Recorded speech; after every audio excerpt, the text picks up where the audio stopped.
Hey, what is up guys? This is TMZ or Techman Zach coming back to you with another video on my impressions of the newly announced LG G4. Now if you missed last week's video, I'll leave a link to that down below in the description, so be sure to check that out. So without further ado, let's get to it. Now the LG G4 was officially announced today at a press conference hosted by obviously LG. Go figure.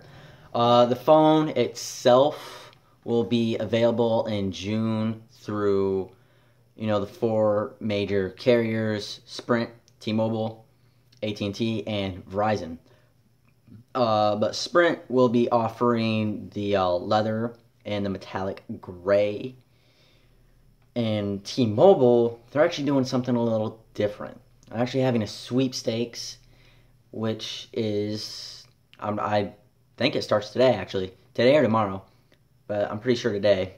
And it will be going till May 25th. And in that time period, they will be giving away one LG G4 every single day until May 25th.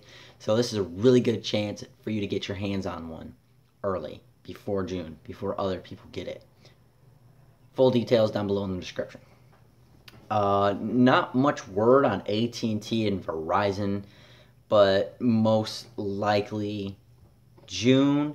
But then again, carriers usually do have their own choice on when they want to sell the phone. But Verizon did make a tweet saying HD voice calling coming to LG G4 very soon. So it may be somewhat sooner, but just expect June. Don't get your hopes up. Now, the specs on this phone, they're really not much different from the LG G3, and we'll go through the spec list of the LG G4 and the LG G3 so you can see how they compare. Now, with the LG G4, let's start out by saying it has a 5.5-inch Quad HD display, 2560 by 1440 at 538 ppi. That's pretty good. Clear display. It's going to be amazing. Now, it's going to have a Qualcomm Snapdragon 808 chipset, which, most phones are using 810, but so hopefully the 808 is around the performance and the speed of the 810. It has a 3,000 milliamp removable battery, and it has 32 gigabytes of onboard storage with expandable storage up to 2 terabytes. Yes, you heard that correctly. 2 terabytes. And if you don't know what a terabyte is, that's 1,024 gigabytes. Times that by 2. That's 2,048 gigabytes. Who needs that much on a phone? Literally. Even for someone who does a lot and downloads a lot. I don't think I have ever or ever will meet anybody who has that much storage on their phone, or that much storage worth of stuff on their phone, because that's just ridiculous in my opinion. The front-facing camera, it's at 8 megapixels, which is pretty good for a front-facing camera, in my opinion. I mean, there are other cameras that, have, or other phones that have higher megapixel front-facing cameras, but this is really good. Because there's a lot out there that are lower, so I mean, it's better than most, I would say.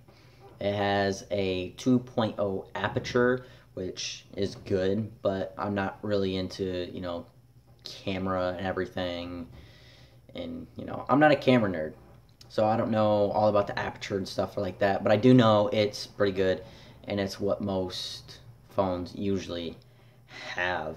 For the rear-facing camera, it's going to have a 16 megapixel shooter. Ooh, 16 megapixels, nice. It's a little bump up from the front-facing camera. With a 1.8 aperture, which it's pretty good. I'm not going to say it sucks. I'm not going to say it's the best in the world, but it's good. It's pretty good from what I hear. It also has OIS, which is optical image stabilization, and it helps you take steady photos, which everybody loves steady photos. Everybody. And it also has laser autofocus as seen on the LG G3. And speaking of the LG G3, let's move on to the spec list of that. Now, the LG G3 is obviously the same 5.5 inch display with, Quad HD, 2560 by 1440 at 538 ppi, which is nice. Great display on both phones. Camera, rear-facing camera is 13 megapixel laser autofocus and optical image stabilization. Ooh, on both phones. Nice. It has a Qualcomm Snapdragon 801 processor. Pretty nice, if you ask me. Pretty nice.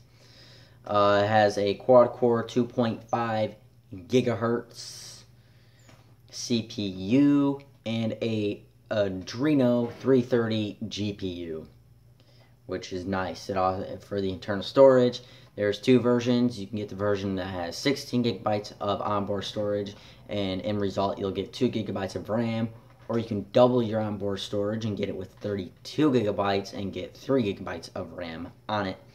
And both versions have expandable storage up to 128 gigabytes.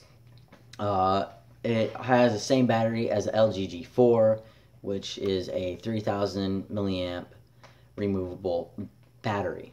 So as you can see, specs aren't much different from the LG G4, but it is somewhat of an upgrade. I'm not going to say it's a bad phone, and I'm not going to say you shouldn't go get it, but if you're just wanting the newest out there, then go for it.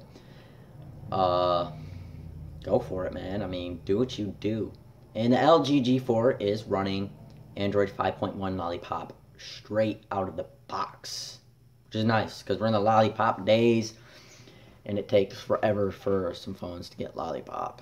And it took mine forever, almost 6 months to get it. And I have the Note 4. Yeah. But anyway, this is about the LG G4, not the Note 4.